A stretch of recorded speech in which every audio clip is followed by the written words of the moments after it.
सबसे पहले आप सभी को मेरा प्यार भरा नमस्कार। जैसा कि आप लोगों को पता ही है, मेरा नाम है सुमन और मैं हूं आपकी टीचर और आपकी करियर सलाहकार। प्यारे बच्चों, करियर हेल्प के रिगार्डिंग मेरे पास लगातार फोन कॉल आते रहते हैं। उन्हीं में से एक प्रश्न है, उन्होंने पूछा है कि मैम इस साल हमने बीकॉम कंप्लीटेड किया है और बीएड का एंट्रेंस एग्जाम भी दिया है, सीयूईटी, और एक एंट्रेंस एग्जाम भी दिया अपने स्टेट यूनिवर्सिटी का। तो मैम अब ये बताइए कि क्या बीकॉम वाले बच्चों को बीएड करना चाहिए या नहीं करना चाहिए, और अगर वो बीकॉम करते हैं तो क्या उनको फायदा मिलेगा? क्योंकि हमको पता है कि ऑलरेडी सुप्रीम कोर्ट का एक डिसीजन आ चुका है जिसमें वो कक्षा 1 से लेकर 5 तक के टीचर नहीं बन पाएंगे। इसके साथ साथ मैम हमारे साथ दुविधा ये है कि जब हम किसी प्राइवेट कॉलेज में एडमिशन लेने के लिए जाते हैं, ये क्वेश्चन किसी और बच्चे का है, तो मैम वो ये पूछ रहे हैं कि हम लोगों को कौन सा सब्जेक्ट लेना चाहिए। वो हम कॉमर्स वाले बच्चों को सोशल साइंस का सब्जेक्ट पकड़ा देते हैं और बोलते हैं कोई भी लैंग्वेज ले लेते। तो क्या हमारे जो बीएड के सब्जेक्ट हैं और जैसा कि हमने बीकॉम किया है, तो क्या हमें उसके आधार पे आने वाले भविष्य में कक्षा 6 से लेकर 10 के टीचर बनने की अनुमति दी जाएगी, या हमें क्या करना चाहिए? क्योंकि हमें ऐसा लगता है कि बीकॉम वाले बच्चों के लिए कहीं ना कहीं आने वाले भविष्य में जो बीएड होगा वो कहीं ना कहीं बहुत अच्छा साबित नहीं होगा। तो प्यारे बच्चों, अगर आपके मन में भी है कुछ इसी प्रकार का डाउट और आप भी है बीकॉम के बच्चे या जो बीटेक इत्यादि के बच्चे हैं, वो भी इस वीडियो को सुन सकते हैं, क्योंकि उनको एक आइडिया मिल जाएगा। वैसे तो मैं सेपरेट वीडियो आप लोगों के लिए बना के लेके आऊंगी, पर आपको आइडिया मिल जाएगा कि आपके लिए बीएड करना कितना अच्छा रहेगा। क्यों? क्योंकि मैं इसमें बताऊंगी आपके सब्जेक्ट कॉम्बिनेशन की कुछ जानकारी भी। ठीक है, तो जुड़े रहिए मेरे साथ इस वीडियो में शुरू से लेकर अंत तक। चैनल पे नए हैं तो सब्सक्राइब कर ही लीजिएगा। बाकी अगर किसी को कोई करियर हेल्प चाहिए तो फोन पे डायरेक्ट बात कर सकते हैं, जिसकी की फीस होती है 199 रुपीज। और इस वीडियो के डिस्क्रिप्शन बॉक्स में मेरा लिंक मिल जाएगा, आपको फोन नंबर मिल जाएगा, आप मुझे व्हाट्सएप कर सकते हैं, अपनी जानकारी दे सकते हैं और उसके बाद करियर हेल्प ले सकते हैं। ठीक है, बाकी टेलीग्राम, इंस्टाग्राम सभी जगह आप मुझे फोन कर सकते हैं। तो चलिए स्टार्ट करते हैं अपना आज का वीडियो और जान लेते हैं कि 2023 या 2000 आने वाले 24 में बीकॉम वाले बच्चों के लिए बीएड करना कितना सफल रहेगा। तो प्यारे बच्चों, समझते हैं इसको वन बाय वन पॉइंट में। सबसे पहले हम बात करेंगे सुप्रीम कोर्ट के डिसीजन के बारे में कि क्या था वो डिसीजन। दूसरा हम बात करेंगे कि बीकॉम वालों के सब्जेक्ट कॉम्बिनेशन क्या होने चाहिए। तीसरा हम बात करेंगे कि जो ये प्राइवेट कॉलेज वाले सोशल साइंस पकड़ा देते हैं और कोई भी लैंग्वेज पकड़ा देते हैं, या इसके साथ साथ ये बोलते हैं कि आप बाद में हिंदी का टीचर भी बन सकते हैं, आप एमए कर लीजिए या एमकॉम कर लीजिए, वो भी हम डिस्कस करेंगे। ठीक है, तो स्पेशली बच्चों के डाउट ये भी रहते हैं कि मैम बीकॉम किया है और अगर हम एमए हिंदी से करते हैं तो क्या हम टीचर बन सकते हैं? तो देखिए बच्चों, सबसे पहले हम बात करेंगे सुप्रीम कोर्ट के डिसीजन के बारे में। तो देखिए, जैसा कि आप लोगों को पता है कि काफी लंबी लड़ाई चल रही थी। ये राजस्थान से शुरू हुई, फिर यूपी में गई और यूपी में फिर रिट फाइल किया गया। हाई कोर्ट में एक पिटीशन डाली गई और उसमें ये कहा गया कि भाई बीएड वाले बच्चों को भी प्राइमरी टीचर बनने का मौका दिया जाए। तो फाइनली ये डिसीजन, ये मैटर चला गया सुप्रीम कोर्ट में और सुप्रीम कोर्ट का डिसीजन आया। उन्होंने बोला कि भाई देखिए, प्राइमरी टीचर के लिए जिन लोग बच्चों ने डीएलएड, जेबीटी या बीटीसी इत्यादि की है, उन्हीं की नियुक्ति होनी चाहिए। और उनका जो इस बात को रखने का तथ्य था, जो जस्टिफिकेशन था, जो वाद विवाद था, उन्होंने ये कहा सुप्रीम कोर्ट ने कि एक तरफ तो आप कहते हो कि बीएड वाले बच्चों को कक्षा 1 से लेकर 5 के टीचर बनाओ, और दूसरी तरफ आप ये कहते हो कि उनको 6 महीने का ब्रिज कोर्स कराओ। तो कहीं ना कहीं आपके जो 6 महीने की ब्रिज कोर्स की जो बात है वो ये दर्शाती है और ये कहती है कि आपके जो बीएड वाले बच्चे हैं वो केपेबल नहीं है पढ़ाने के लायक। ठीक है, क्योंकि जो कक्षा 6 से लेकर 10 के बच्चों का जो करिकुलम होता है, सिलेबस होता है, और बच्चे की जो मानसिकता होती है वो बीएड के करिकुलम में इंक्लूड की जाती है। और जो कक्षा 1 से लेकर 5 का बच्चा, भाई जाहिर सी बात है, जो कक्षा 1 में बच्चा जो पढ़ता है और 6 में पढ़ता है, उसकी मानसिकता और उसको जो पढ़ाने का करिकुलम होगा वो डिफरेंट होगा। तो उस टाइप की जो ट्रेनिंग दी जाती है वो डीएलएड वाले बच्चों को और जेबीटी वाले बच्चों को ही दी जाती है। तो ये सुप्रीम कोर्ट का दलील थी, मतलब इस बात को रखने के लिए। तो इसलिए उन्होंने बोला कि बीएड वाले बच्चे केवल 6 से लेकर और 10 के टीचर बनेंगे, और जो डीएलएड वाले, बीटीसी वाले बच्चे वो कक्षा 1 से लेकर 5 के बच्चे बनेंगे। हालांकि जब हाई कोर्ट में, जो यूपी हाई कोर्ट में जब इसका मतलब उन्होंने पिटीशन डाली थी, तो उस समय ये दलील दी गई थी बच्चों की तरफ से कि एक तरफ तो देखो आप क्वालिटी ऑफ एजुकेशन की बात करते हो। ठीक है, तो जहां पे क्वालिटी ऑफ एजुकेशन की बात आती है वहां पे ये कहां से आ गया कि भाई बीएड वाले बच्चे ही बन सकते हैं और डीएलएड वाले बच्चे बन सकते हैं, बीएड वाले बच्चे नहीं बन सकते। ऐसा नहीं होना चाहिए। दूसरा, उन्होंने ये भी बोला कि ये कहीं ना कहीं हमें लगता है कि हमारे फंडामेंटल राइट्स के खिलाफ है, हमारे मौलिक अधिकारों के खिलाफ है। भाई शिक्षा पे और नौकरी पे तो सबका अधिकार है, तो ऐसा कहां से हो गया कि डीएलएड वाले बच्चे ही उनको लेंगे और बीएड वाले बच्चे नहीं? क्योंकि जब हम केवल क्वालिटी एजुकेशन की बात करें तो उसमें कोई कंडीशन नहीं होनी चाहिए, चाहे वो बीएड है, चाहे वो डीएलएड वाले बच्चे हो, या किसी ने पीएचडी करके बैठी है। तो ये उनका जस्टिफिकेशन था। बट फाइनली कोई फायदा नहीं हुआ, जो डिसीजन जो हुआ वो बीएड डीएलएड वाले बच्चों के पक्ष में है। तो ये है वर्तमान स्थिति। अब बढ़ते हैं बच्चों दूसरे पॉइंट की तरफ कि बीकॉम वाले बच्चों को बीएड करना चाहिए या नहीं करना चाहिए, क्या सब्जेक्ट कॉम्बिनेशन होते हैं।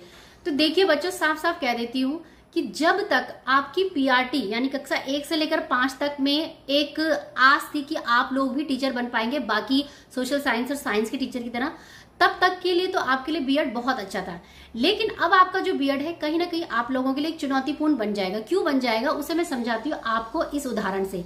देखिए, अभी आप वर्तमान में इंडिया का एजुकेशन सिस्टम देखिए, चाहे आप सीबीएसई बोर्ड को ले लीजिए, यूपी बोर्ड या कोई भी बोर्ड, स्टेट बोर्ड को ले लीजिए, आईसीएसई, उसमें आप देखिए कि जो बीकॉम वाले बच्चे उनके लिए कहाँ डिमांड है और कहाँ सप्लाई है। देखो, जब तक डिमांड नहीं होगी तो सप्लाई भी नहीं होती है, क्योंकि आपके जो बीकॉम के सब्जेक्ट है, चाहे cost accounting, finance accounting, business studies या इकोनॉमिक्स इत्यादि हैं, आप देखेंगे कि ना तो वो कक्षा 6 से लेकर और 10 तक कहीं पे भी नहीं पढ़ाए जाते, है ना।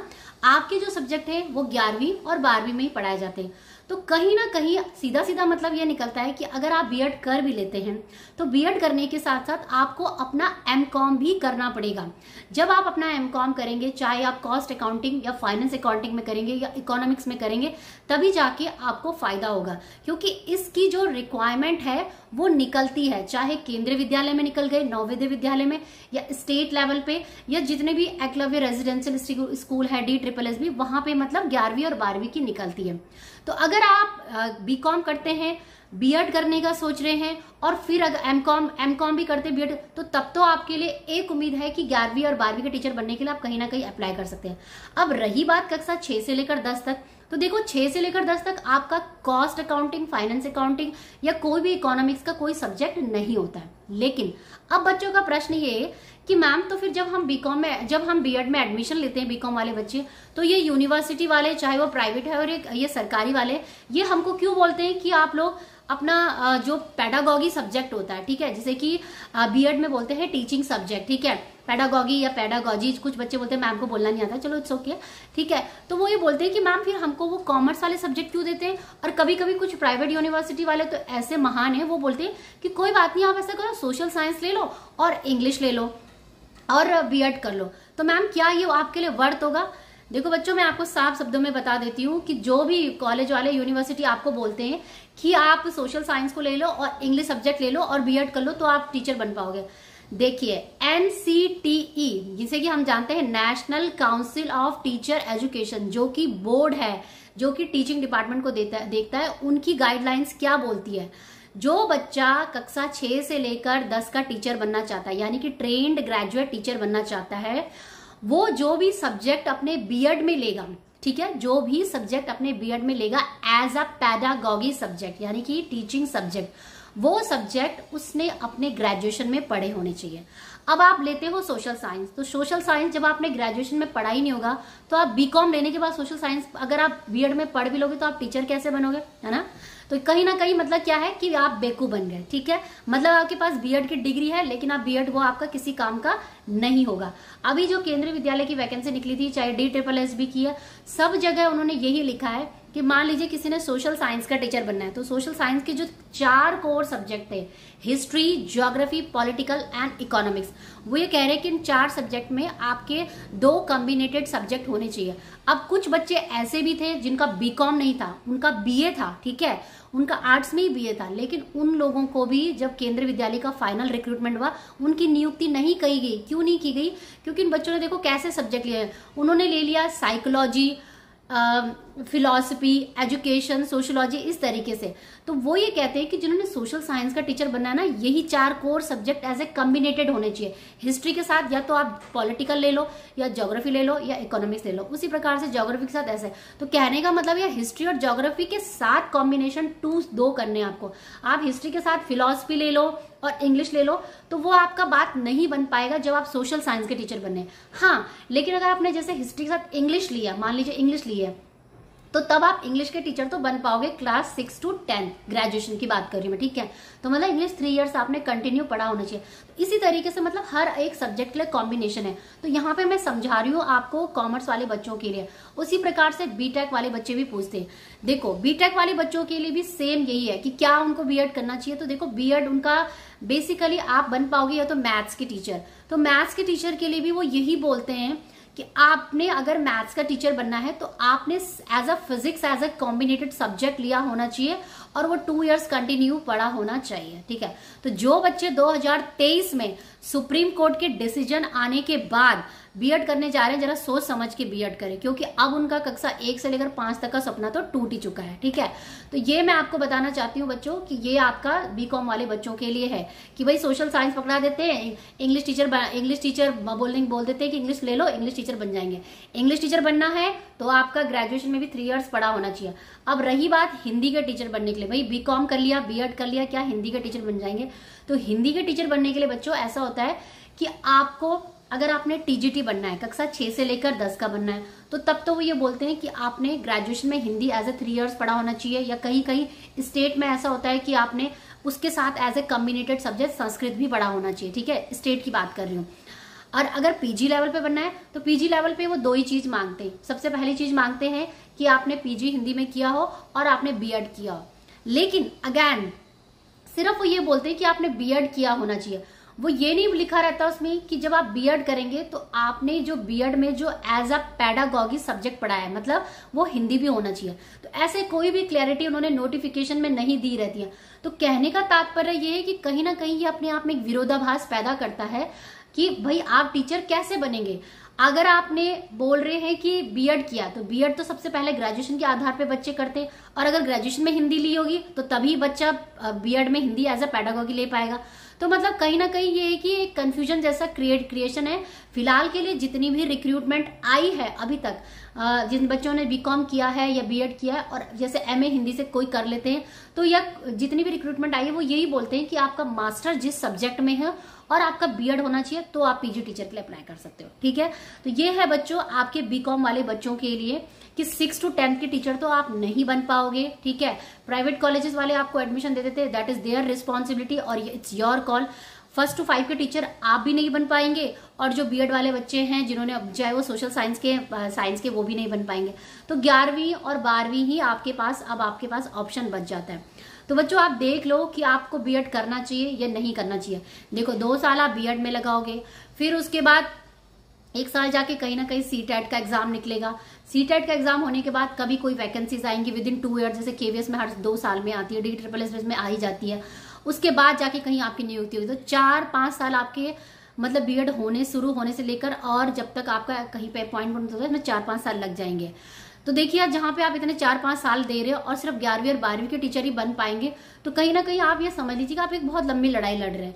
तो इससे अच्छा तो आप एमकॉम करिए, निश्चित रूप से एमकॉम करिए, और एमकॉम करने के बाद अपने सब्जेक्ट में कमांड बनाइए और हिंदी टीचर बनने का छोड़ दीजिए। मेरे हिसाब से तो एमकॉम करने के बाद आप नेट क्वालिफाई करने के बारे में सोचिए, क्योंकि जैसे आप साथ के साथ एमकॉम की पढ़ाई करेंगे और एमकॉम की पढ़ाई के साथ साथ अगर आप नेट की तैयारी करते हैं तो बीएड कोर्स करने से अच्छा आप बेटर ये है कि आप 1 साल के अंदर अगर अच्छे से प्रिपरेशन करते हैं तो आप इसको निकाल सकते हैं। क्यों? क्योंकि आपको पता है कि जो नेट जो होता है ना उसमें बेसिकली 2 एग्जाम्स होती हैं, जैसे कि एक तो आपका डोमेन सब्जेक्ट हो जाएगा और एक आपका जनरल पेपर। तो अगर कंटिन्यू आप उस सब्जेक्ट को पढ़ रहे हैं तो आपको उसके लिए क्रैक करना ईजी होगा। जबकि बीएड में क्या होता है, बीएड में बहुत सारे सब्जेक्ट होते हैं, पेडागॉगी सब्जेक्ट होते हैं, child development, psychology, education in Indian society, ऐसे कई सब्जेक्ट होते हैं। फिर सीटेट भी जब आप निकालते हो तो उसमें भी यही कुछ होता है, मतलब रीजनिंग वगैरह कुछ बहुत सारा मतलब क्वेश्चन में पेपर आता है पूरा 150 नंबर का। तो धीरे धीरे जो इसका लेवल है वो भी बढ़ता जा रहा है। तो कुल मिला के बीकॉम वाले बच्चों को सोच समझ के साल बीएड करना चाहिए और आने वाले भविष्य में भी। बाकी अगर देखते हैं, क्योंकि देखा जा रहा है कि बीएड वाले बच्चे जगह जगह आंदोलन करना शुरू कर दिया है उन्होंने कि भाई सुप्रीम कोर्ट का डिसीजन ठीक नहीं है, इसको बदला जाना चाहिए, या कोई ना कोई एक बीच का रास्ता बच्चों के लिए निकाला जाना चाहिए कि भाई उनकी भी कहीं ना कहीं नियुक्ति होनी चाहिए, ठीक है। तो बस बच्चों देखते हैं कि आगे क्या होता है, और यही था आज का वीडियो। और आई होप कि ये वीडियो आपके लिए बहुत हेल्पफुल रहा होगा और इस वीडियो के माध्यम से आपकी कोई ना कोई छोटी सी हेल्प जरूर हुई होगी। अगर हुई है तो चैनल को सब्सक्राइब करिए जल्दी जल्दी, क्योंकि मैं अपने इस चैनल के माध्यम से आप लोगों तक लगातार टीचिंग और लर्निंग से संबंधित काफी महत्वपूर्ण वीडियो पहुंचाती रहती हूँ और आने वाले भविष्य में भी शिक्षा जगत की तमाम खबरें आप लोगों तक पहुंचाती रहूंगी। ठीक है, बाकी किसी को कोई करियर हेल्प चाहिए तो मुझसे फोन पे बात कर सकते हैं, जिसकी फीस होती है 199 रुपीज और टेलीग्राम इंस्टाग्राम सभी जगह मुझे फॉलो कर सकते हैं। ठीक है बच्चों, तो ये थी जानकारी कॉमर्स वाले बच्चों के लिए कि देखो 6 to 10th में आपका डिमांड है नहीं, क्योंकि आप लोगों के सब्जेक्ट जो हैं वो कॉस्ट अकाउंटिंग, फाइनेंस अकाउंटिंग और इकोनॉमिक्स होती है, जो कि अभी सीबीएसई के हमारे करिकुलम में नहीं है। ठीक है, तो बस बच्चों, मिलेंगे मेरे कुछ नए अच्छे इंटरेस्टिंग वीडियो के साथ। तब तक के लिए जय हिंद, जय भारत, धन्यवाद, सत्यमेव जयते, धन्यवाद, जय हिंद।